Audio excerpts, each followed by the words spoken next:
ஆதியாய் நடுவுமாகி அளவிலா அளவுமாகி சோதியாய் உணர்வுமாகி தோன்றிய பொருளுமாகி தேவியாய் ஏகமாகி பெண்ணுமாய் ஆணுமாகி போதியா நிற்கும் தில்லை பொதுநடம் போற்றி போற்றி என்று தில்லை அம்பலக்கூத்தன் திருவடிகளை வணங்கிக் கொண்டு இந்த அற்புத காப்பியத்தை அருளி செய்த சேக்கிழார் பெருமானை தூக்கு சீர் திருத்து தொண்டத்தொகை வாக்கினால் சொல்லவல்ல எங்கள் பிரான் எங்கள் பாக்கிய பயனாய் பதி குன்றைவார் சேக்கிழானடி சென்னி இருத்துவாம் என்று சேக்கிழார் பெருமானுடைய திருவடிகளையும் நாம் வணங்கி கொண்டு நாவுக்கரசருடைய வரலாற்றிலே நாம் உள்ளே நுழையலாம். நாவுக்கரசரை பற்றி சொல்கின்ற பொழுது சேக்கிழார் பெருமான் மிக உயர்வாக சொல்லுகிறார். கிட்டத்தட்ட 429 பாடல்களிலே சேக்கிழார் பெருமான் திருநாவுக்கரசருடைய வரலாற்றை சொல்லுகிறார்.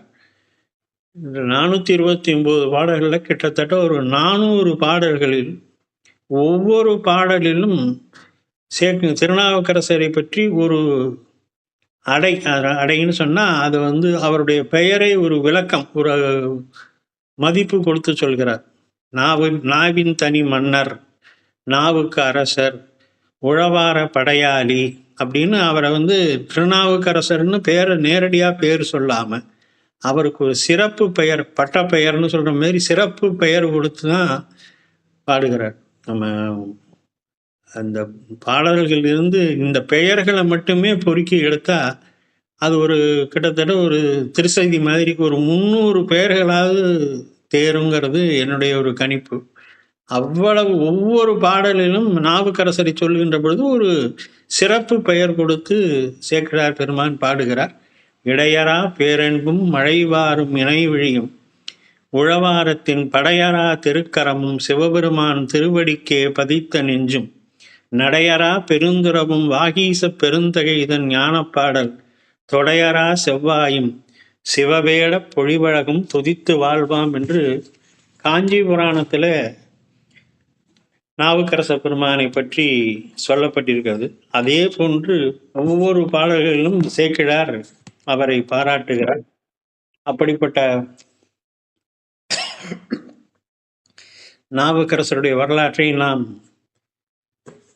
சென்ற வாரம் திருவேழிமலையிலே படிக்காசு பெற்று அடியார்களுக்கு அன்னம்பாலிப்பு செய்து வந்தவர்கள் பருவகாலம் மீண்டும் மழை பொழிந்து வளமை ஏற்பட்டவுடன் அங்கிருந்து கிளம்பி ஞான சம்பந்தரும் திருநாவுக்கரசரும் திருமறைக்காட்டுக்கு வந்தார்கள். திருமறைக்காட்டிலே வேதங்கள் அடைத்திருந்த கதவை அப்பரடிகள் திறக்கப்பாடியும் ஞானசம்பந்தர் அடைக்கப்பாடியும் அற்புதம் செய்தார்கள்.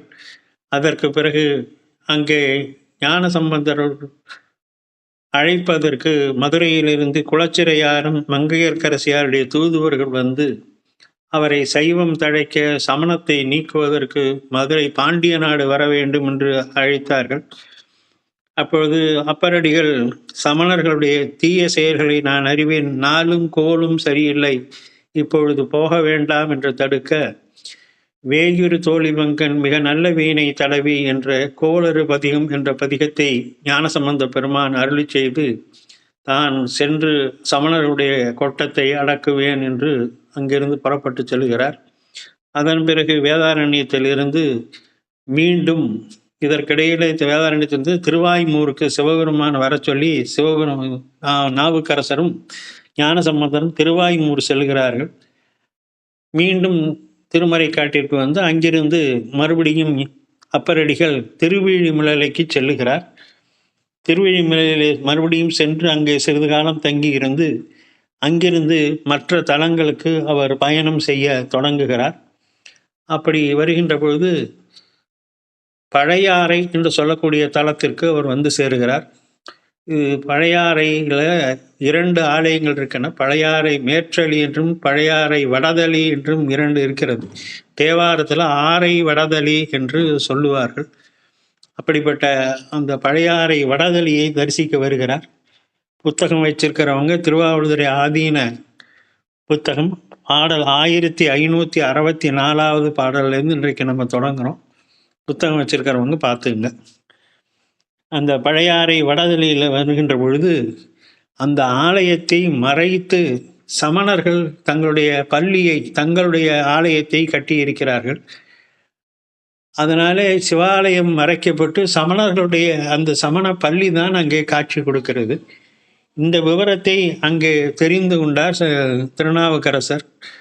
உடனே அந்த சமண பள்ளியை எடுத்துவிட்டு சிவாலயத்தை வெளிப்படுத்த வேண்டும் என்று அங்கு ஒரு போராட்டம் நடத்தினார்.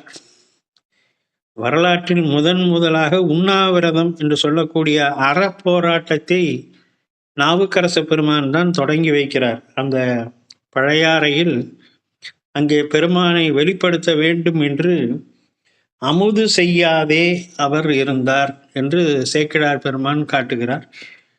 செய்ய சடையார் பழையாறை எய்த அதனில் செல்பொழுதில் மையல் அமுனர் மறைத்த வடதளியின் மண்ணும் சிவனாரை கைகள் கூப்பி தொழுதருள கண்டவாற்றால் அமணர்கள் தம் பொய்கொள் விமானம் என கேட்டு பொறாத உள்ளம் மிக புழுங்கி. சமணர்கள் மறைத்திருந்த அந்த விமானத்தை நீக்கி சிவாலயத்தை மீண்டும் வெளிப்படுத்த வேண்டும் என்று அவர் நினைத்தார். அதனால வண்ணங்கண்டு நான் உம்மை வணங்கி அன்றி போகேன் என்று எண்ணம் முடிக்கும் வாகீசர் இருந்தார். அமுது செய்யாதே, சாப்பிடல, உண்ணா நோன்பு மேற்கொண்டார். இந்த கோயிலில் சமணப்பள்ளியை எடுத்துவிட்டு சிவாலயத்தை மீண்டும் அமைக்க வேண்டும் என்று உண்ணாவிரதம் மேற்கொண்டார். 1300 ஆண்டுகளுக்கு முன்னாடி அப்பரடிகள் செய்த அந்த புரட்சியை எதிர்க்காமல், தம்முடைய உடல் பலத்தை கொண்டு எதிர்க்காமல், ஆன்ம பலத்தினாலே ஒரு தீச்செயலுக்கு எதிராக போராட்டம் நடத்துவது என்பதை நாவுக்கரசு பெருமான் தான் அறிமுகம் செய்தார்.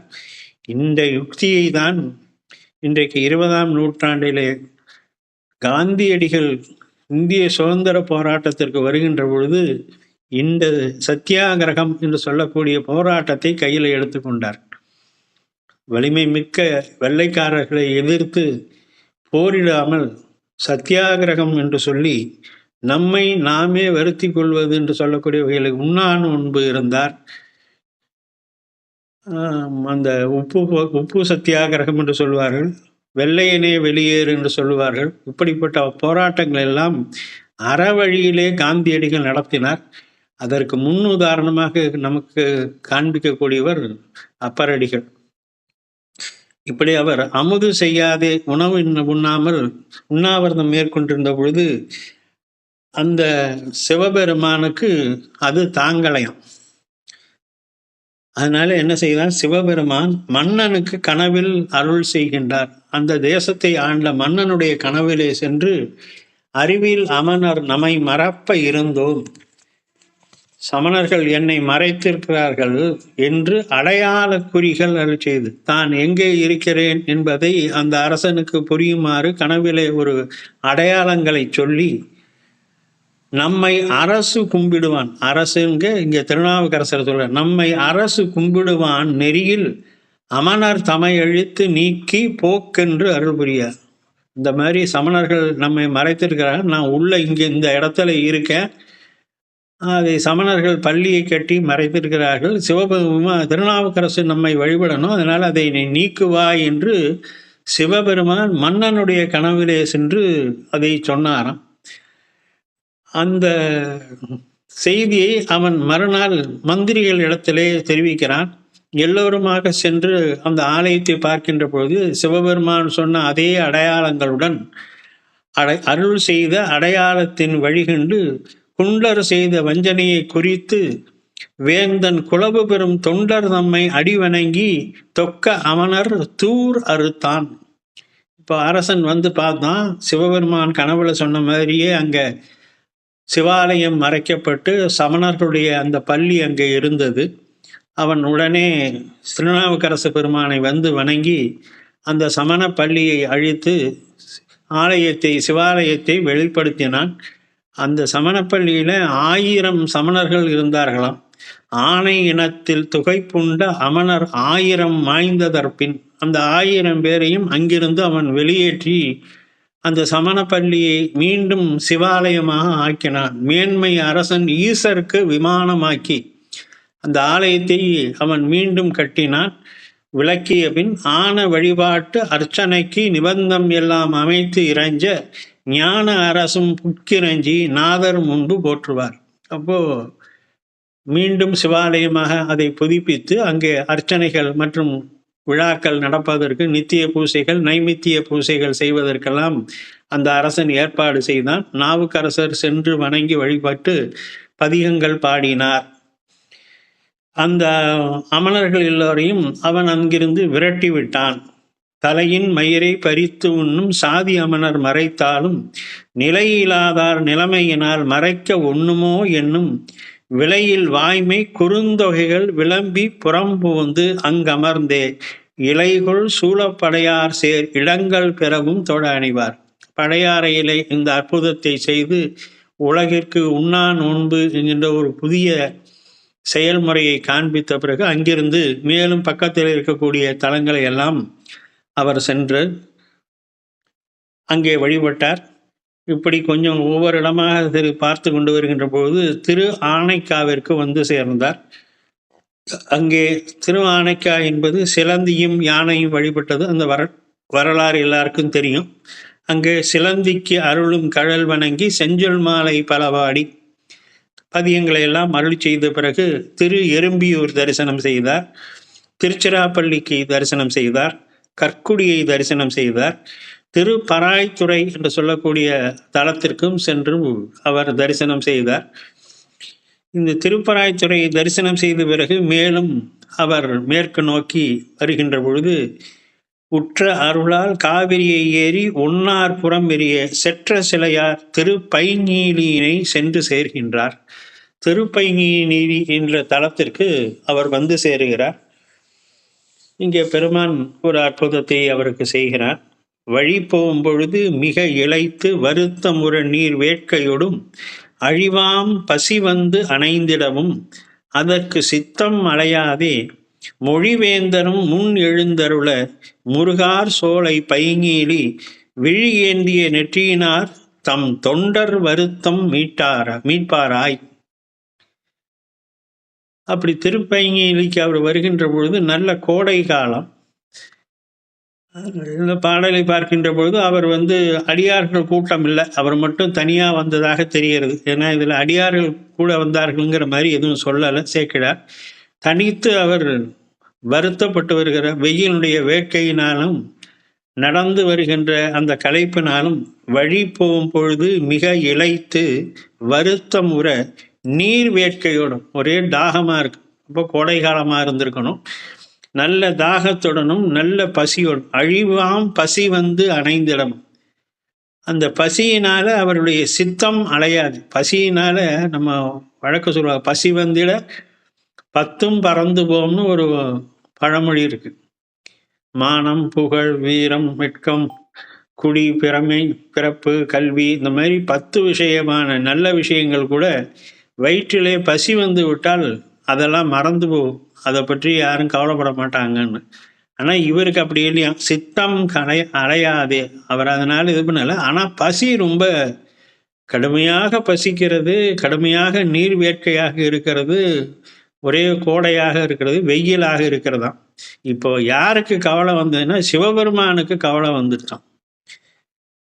அவர் வந்து தன்னுடைய தொண்டன் தனக்கு கீழே தன்னை பாடுகின்ற பெருமான் பசியோடும் நீர் வேட்கையோடும் இருக்கிறானே என்று அவரை கவலைப்பட்டார்.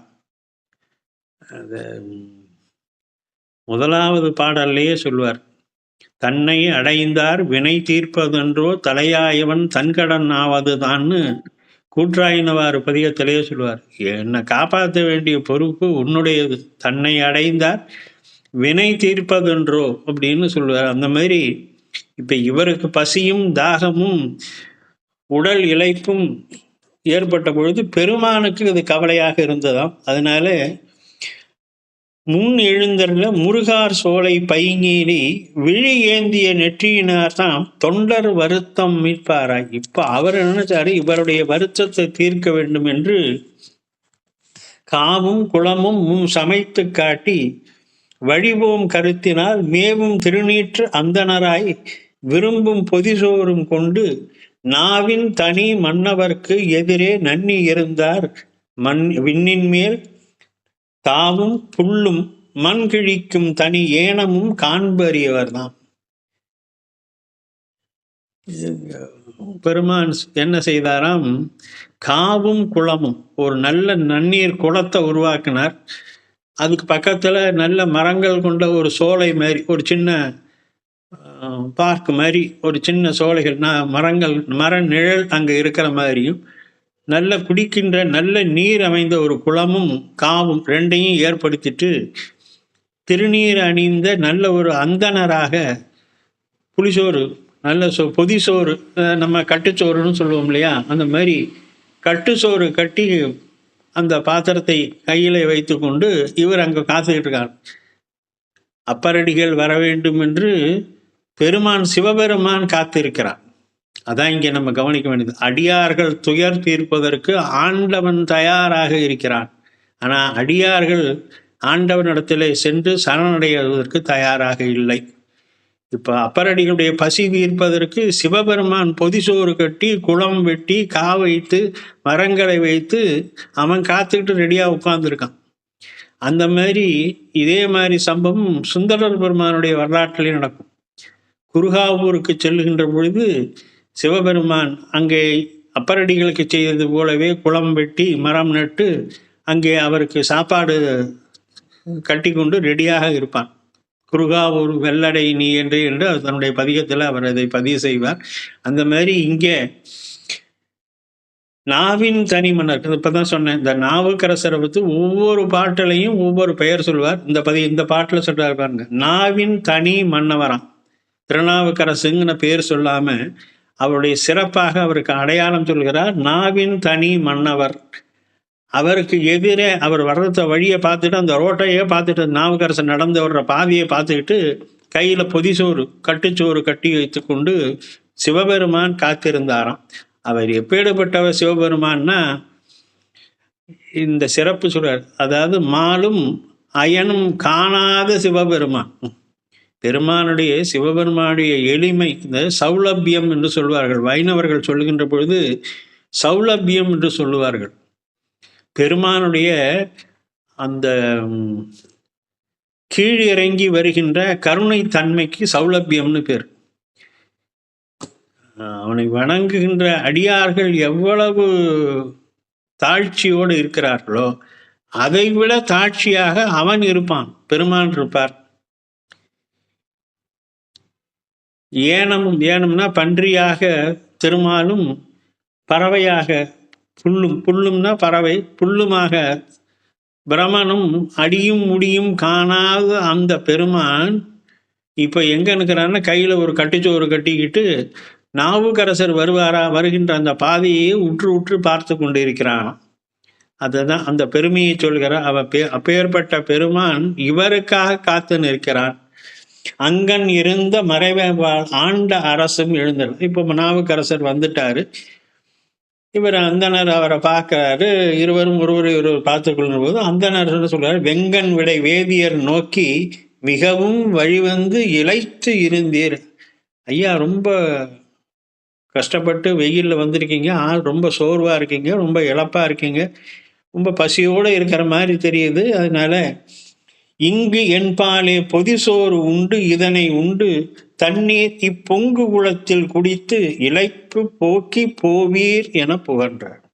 சாமி சொல்றாராம், என்கிட்ட கட்டு சோறு இருக்கு, இதை சாப்பிடுங்க, இந்த குளத்துல நல்ல தண்ணி எடுத்து குடிங்க, நல்ல சுவையான நீர் உள்ள குளம், நல்ல தண்ணீரை குடித்து உங்களுடைய இழப்பை நல்ல மர நிழலில் சித்த நேரம் உட்கார்ந்து மர நிழலில் நம்ம இழைப்பை நீக்கி கொண்டு ஆசுவாசப்படுத்திக்கிட்டு அப்புறமா நீங்கள் போங்க என்று தன்னுடைய பொதிசோரை எடுத்து நீட்டுகிறாராம்.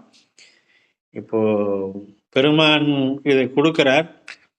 அப்பரடிகள் யாரு என்ன நீங்க எப்படி வந்தீங்க அதெல்லாம் எதுவும் கேட்கலையாம். அப்போ பசி எந்த அளவுக்கு அவருக்கு இருந்திருக்கும்னு பாருங்க. நன்னும் திருநாவுக்கரசர் நம்பர் அருள் என்று அறிந்தார் போல் இதை பற்றி யோசிக்கவே இல்லையா, கேட்கவே இல்லை. நீங்கள் யார், எங்கேருந்து வந்தீங்க, எப்படி கட்டுச்சோறு கொண்டு வந்தீங்க, நான் வருவேன்னு உங்களுக்கு எப்படி தெரியும், இந்த மாதிரிலாம் எந்த கேள்வியும் அவர் கேட்கல. நம்பர் அருள் என்று அறிந்தார். இது பெருமானுடைய திருவருள் நமக்கு வந்து காத்திருக்கு என்று உண்ணும் என்று திருமறையோர் உரைத்த பொதிசோறு அளித்தாலுமே என்ன நினையாது எதிர்வாங்கி இனிதாம் அமுது செய்து இன்ப தண்ணீர் நன்னீர் அமுது செய்தருளி தூய்மை செய்து தளர்வு ஒழிந்தார். தண்ணி குளத்துல இறங்கி நல்லா தண்ணியை குடிச்சாரு, கை காலெல்லாம் கழுவி கொண்டார், முகத்தை எல்லாம் துடைச்சிக்கிட்டார், வந்து மர லட்சத்து நேரம் அமர்ந்தார். சாப்பாடு சாப்பிட்டாச்சு, நல்ல தண்ணியும் குடிச்சாச்சு. இப்போ உடம்புல கொஞ்சம் நல்ல தெம்பு இதெல்லாம் வந்துருச்சு. வந்து அமைதியாக அவர் இருக்கும்போது எய்ப்பு நீங்கி நின்றவரை நோக்கி இருந்த மறையவனார் அப்பால் எங்கு நீர் போவது என்றார். இப்போ அந்த மறையவராக வேதியராக வந்த சிவபெருமான், ஐயா எங்க போறீங்க என்று அவரை கேட்கிறார். இவர் சொல்றார், நான் திருப்பைங்கீழி செல்லுகிறேன் செய்பவர் யான் திருப்பைங்கீழிக்கு போவது என்று உரைப்ப அவர் சொன்னார், அப்படியா, நானும் அங்கே தான் போகிறேன், வாங்க போவோம்னு இவரோடு சேர்ந்து நடக்கிறார். நல்லா யோசிச்சு பாருங்க. புவனியில் போய் பிறவாமையில் நாள் நாம் போக்குகின்றோம் அவமே இந்த பூமி சிவன் உயக்கொள்கின்ற ஆறுன்னு திருப்பள்ளி எழுச்சியில் மாணிக்கவாசகர் சொல்லுவார். தேவர்களால் காண முடியாத அந்த சிவபெருமானுடைய திருவடிகள் இப்போ அப்பரடிகளுடன் சேர்ந்து இந்த பூமியிலே நடக்கிறது. முன்னாடி அந்த அந்தனர் செல்லுகிறார், அவரை தொடர்ந்து அப்பரடிகள் செல்கிறார். 2 பேரும் திருப்பைங்கீழியை நோக்கி செல்லுகிறார்கள். கூட வந்த மறையவனார் திருப்பைங்கீழி குறுகியிட வேடம் அவர் முன் மறைத்தலுமே மெய்மை தவத்து மேலவர்தாம் ஆடல் புரிந்தார் அடியேனை பொருளாய் அளித்த கருணையென பாடல் புரிந்து விழுந்து எழுந்து கண்ணீர் மாறி பயில்வித்தார். திருப்பைங்கீழி அந்த நகரத்து உள்ளுக்குள்ள அவர்கள் நுழைந்தவுடன் முன்னால் சென்ற அந்தனர் மறைந்து போனார். பின்னாடி பார்த்துக்கிட்டே வந்த அப்பரடிகள் அவர் மறைந்து போன உடனே அப்பதான் அவருக்கு புரியுது, வந்தது சிவபெருமான், தனக்கு உணவளித்தது சிவபெருமான், தனக்கு நன்னீர் கொடுத்தது சிவபெருமான், நல்ல மரச்சோலையிலே காற்றுகளை நம்ம அமரும்படி செய்தது சிவபெருமான் என்பதை அப்பொழுதுதான் அவர் மனதிலே அது உரைக்கின்றது. ஆடல் புரிந்தார் அடியேனை பொருளா அரித்தகனை, என்னையும் ஒரு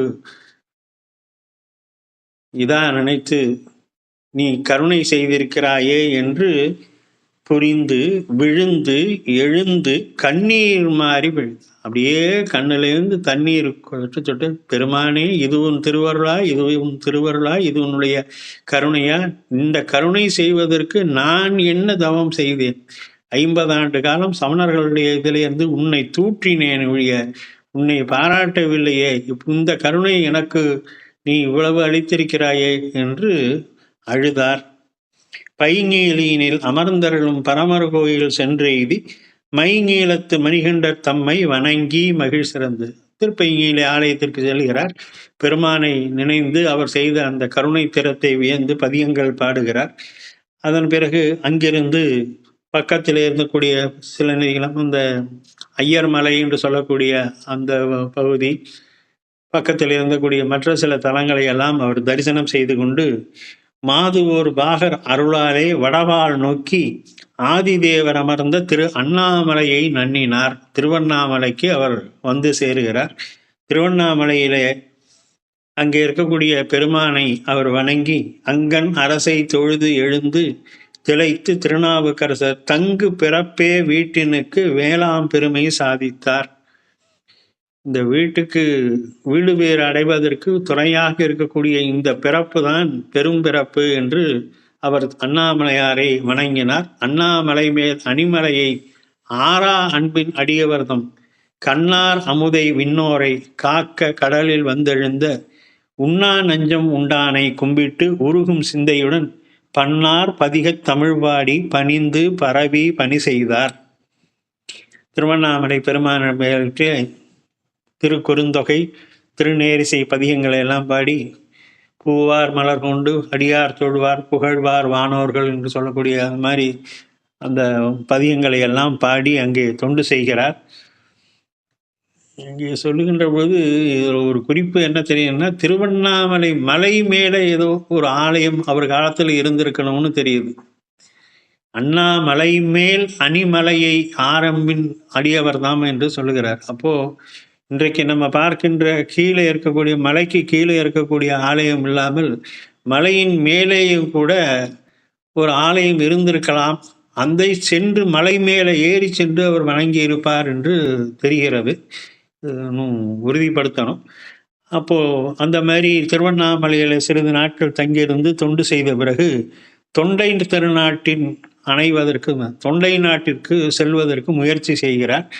அப்படி காதல் செய்யும் கருத்துடன் காடும் மலையும் காணாரும் சூதம் மனிதன் பனைப்பதிகள் பலவும் கடந்து சொல்லினுக்கு நாதர் போந்து, இப்ப திருநாவுக்கரசர் பேர் என்ன சொல்றாரு, சொல்லினுக்கு நாதர் போந்து பெரும் தொண்டை நல் நாடு எய்தி முன்னாக சீத மலர் மென் சோலை சூழ் திரு ஓத்தூர் சென்றடைந்தார். திரு ஓத்தூர் என்று சொல்லக்கூடிய தலத்திற்கு அவர் வந்து சேர்கிறார். அந்த திரு ஓத்தூரிலே அங்கே சிறிது காலம் இருந்து விரும்பும் மொழி திரு தாண்டகங்கள் முதலாக தக்க மொழி மாலைகள் சாத்தி அதன் பிறகு திரு ஓத்தூரிலிருந்து திரு காஞ்சிக்கு வருகிறார். காஞ்சியிலே அவருடைய வருகையை அடியார்கள் மிகவும் எதிர்பார்த்து மிக்க அன்போடு அவருக்கு மாட வீதி மருங்கெல்லாம் மணிவாயில்களில் தோரணங்கள் நீடு கதலியுடன் கமுகு நிறைத்து நிறை பொன்குடம் தீபம் தோடு குளவு மலர்மாலை சூழ்ந்த வாச பந்தர்களும் ஆடு கொடியும் உடன் எடுத்து ஆங்கு அணிநீல் காஞ்சி அலங்கரித்தார். இந்த மாதிரி நாவுக்கரசர் வருகிறார் என்று தெரிந்து காஞ்சியில் இருக்கக்கூடிய தொண்டர்கள் எல்லாம் மிகப்பெரிய விழாவாக தோரணங்களை எல்லாம் கட்டி தெருக்களிலே கொடிகளை கட்டி ஆரவாரம் செய்து அவரை வரவேற்றார்கள். அங்கே காஞ்சி மாநகரத்தில் சென்று காஞ்சி நகர் மருகுள் போந்து வானநதி கொதிகொண்டு இழிந்த சடைக்க அம்பர் செம்பன் கோயில் குறுகினார். காஞ்சியில பெருமானுடைய திரு ஏகம்பநாதருடைய ஆலயத்திற்கு சென்று அங்கே வணங்கினார். அங்கே காஞ்சியிலேயே மற்ற கோயில்கள் எல்லாவற்றையும் அவர் தரிசனம் செய்தார் என்று சொல்லுகிறார். கரவாடும் வண்ணஞ்சற்கு அரியானை என்றெடுத்து பரவாய சொல்மால திருப்பதிகம் பாடியவன். இது காஞ்சியிலே பாடப்பட்ட தாண்டக பாடல். மையார் விரவார் தம் புறம்பெரித்த விடையவனார் வெள்ளையிற்றின் அறவாரும் புறமுந்தார் திருமுன்றில் புறத்தணைந்தார். அங்கே காஞ்சியிலேயே நிறைய கோயில்கள் இருக்கு. காஞ்சிபுரம் போனவங்களுக்கு தெரியும். கச்சி மேற்றலின்னு ஒன்று இருக்கு, கச்சி மயானம்னு ஒரு கோயில் இருக்கு, ஏகம்பநாதர் கோயில் தவிர 5 கோயில் இருக்குது. அங்கே கச்சி அநேக தங்காவதம்னு ஒரு கோயில் இருக்கு. இந்த மாதிரி இந்த கோயில்கள் எல்லாவற்றையும் அவர் போய் பார்த்தார். கச்சி நகர் திருமேல் தளி, மேற்றலிங்கிறது தான் மேல் தளின்னு போட்டிருக்கார். முதலாக நீர் வளரும் சடையவர் தாம் உழவினை ஆலயங்கள் ஆர்வமுற பணிந்தேத்தி ஆய்ந்த தமிழ் சொல்மலரால் சார்வுறு மாலைகள் சாத்தி தகும் தொண்டு செய்து இருந்தார். பக்கத்தில் இருக்கக்கூடிய திருமால் பேரு என்று சொல்லக்கூடிய தலத்திற்கு சென்று வணங்கினார். இந்த திருமால் பேரு என்பது ஒரு முக்கியமான தலம். ஏன்னா திருவிழிமலையில் பெருமாள் விஷ்ணு தன்னுடைய கண்ணை பெயர்த்து வைத்து சக்கரத்தை பெற்றாருங்கிறது நமக்கு வரலாறு தெரியும். திருவிழிமலை புராணத்தில் வருகின்ற பொழுது தினந்தோறும் 1000 பூக்களை கொண்டு சிவபெருமானை அர்ச்சனை செய்த விஷ்ணு ஒரு நாள் அதில் ஒரு பூ குறை கடைசியாக பூ இல்லாத போது தன்னுடைய கண்ணையே பெயர்த்து அப்பி சிவபெருமான் காட்சி கொடுத்து வேண்டும் வரம் கேள் என்ற போது அவர் ஜலந்தராசுரனை அழிப்பதற்கு பயன்படுத்தி அந்த சக்கரத்தை தனக்கு கொடுக்குமாறு கேட்டு அவர் அந்த சக்கரத்தை கொடுத்தார். சுதர்சனம் என்று சொல்லக்கூடிய அந்த சக்கரத்தை திருவேழிமலையிலே பெற்றார். ஆனால் அந்த சக்கரத்தை கையிலே தாங்குவதற்கு அவருக்கு வலிமை இல்லாமல் போனது. சக்கரத்தை பெருமான் கொடுத்துட்டாரு, ஆனால் அதை வாங்கி கையில பிடித்து தூக்குவதற்கு திருமாலுக்கு வலிமை இல்லாமல் போனது. அதனால திருமால் பேரு என்ற தலத்தில் மீண்டும் அவர் பெருமானை பூசை செய்து அந்த சக்கரத்தை தன் கையிலே தாங்குவதற்கான வலிமையை தருமாறு பெருமானிடத்திலே வேண்டி பெற்றார். அதனால திருமால் பேரு என்று சொல்லக்கூடிய தலம் காஞ்சிக்கு பக்கத்தில் இருக்கு. இன்றைக்கு நல்ல பெரிய தலம். பார்க்க வேண்டிய முக்கியமான தலம். மார்பேறு என்று சொல்லி அந்த தலம் இருக்கும்.